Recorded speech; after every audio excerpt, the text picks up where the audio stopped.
Nongeye kugusuhuzaho kuri iki Gicu Media. Nimba ari ubwa mbere tugiye kubana, kora subscribe kugira ngo ujye uba mu ba mbere babone ibiganiro byacu. Aka kanya tugiye kuvuga ku bintu bine byiza by'ingenzi ukwiye kwirirwa uyu munsi umenya biri kujya imbere ku isi.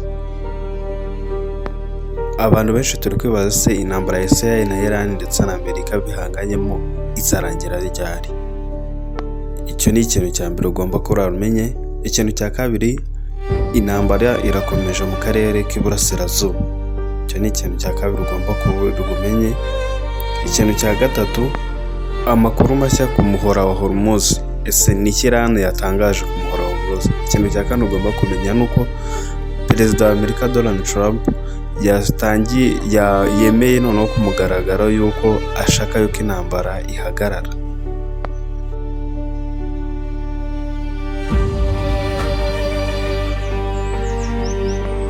Ingingo ya mbere, ese intambara izahagarara ryari hagati ya Iran, Amerika ndetse na Israel? Ibi ni byatangajwe na Benjamin Netanyahu, Prime Minister wa Israel. Yavuze yuko atagena igihe intambara izarangira ngo kuko Iran imaze gutakarizamo abasirikare barenga ibihumbi, ngo kandi igihugu kimaze gutakaza abantu barenga igihumbi mu ntambara, biba bigoye yuko yarangira. Ibi bishyireho umucyo yuko iyi ntambara ya Amerika na Iran ndetse na Israel idateze guhagarara vuba.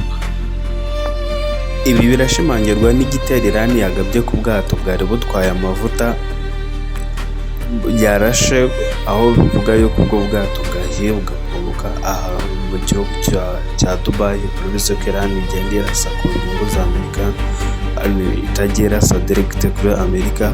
Rero ibi byabaye mu ijoro ryakeye, aho Iran yarashe ubwato bwari butwaye amavuta bwari hagati mu nyanja. Ingingo ya gatatu, bite ku muhora wa Hormuz. Iran yatangaje ko nta gihugu kizongera kunyuza ubwato bwacyo mu muhora wa Hormuz kitabyishyuriye, cyane cyane ibihugu nka Amerika, Israel ndetse n'ibindi bihugu byagiye bihagarara ku ruhande rwo gufatira ibihano Iran. Iran yavuze ko nta bwato buzongera kunyura mu muhora wa Hormuz, ahubwo buri gihugu cyose kigiye kujya kinyuramo kigomba kujya kigira amafaranga gitanga. Ibi ngibi birahita bitugarurira kuri ya ngingo ya mbere ivuga yuko igihe cyose Iran niyo iri muri favo yo cyangwa niyo iri mu mujyo mwiza wo kuba yahagarika intambara ndetse no kuba yaganira n'ibihugu nka Leta Zunze Ubumwe za Amerika ndetse na Israel. Ingingo ya kane twagomba kurangiraho ni ikibazo umunyamakuru yabajije Perezida wa Amerika ati ese ubona intambara yarangira ryari?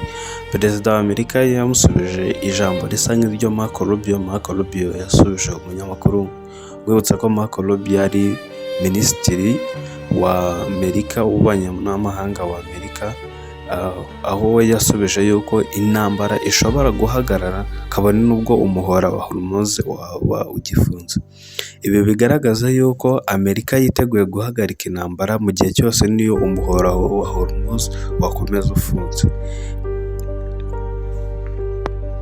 Ese twibaza, kuba umuhora wa Hormuz, intambara yahagarara umuhora wa Hormuz ugifunze, ntibyaba bigaragaje imbaraga nkeya z'Abanyamerika na Israel?